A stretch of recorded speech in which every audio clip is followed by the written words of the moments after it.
Welcome to ScreenShorts, the channel that make tech easy with quick and simple tutorial. Today we are going to show you how to add TikTok ID link to your Instagram. So let's start the process. First, let's copy our TikTok ID link. So for copying, open TikTok app. After it open, you will see your profile icon at the right bottom. Tap on your profile icon. Tap on these three lines which are at the right top. Tap on the last option, settings and privacy. Tap on the option share profile. From here, tap on the option copy link. Now the TikTok ID link has been copied. Now close the TikTok app. Open your Instagram app. Again tap on your profile icon which is at the right bottom. Tap on the option edit profile. And here is the option add link. Tap on this option. Tap on the first option add external link.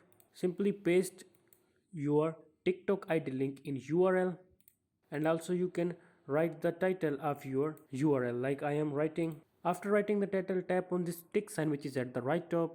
As you see, now my TikTok ID is successfully added in my Instagram bio. Let's have a look on this. So whenever the next person will tap on your TikTok ID profile link, it will look like this. So as you see, by tapping on your TikTok ID link, your TikTok ID is open. Join the ScreenShorts squad and never miss out on easy to follow tech tutorial again. Hit the subscribe button.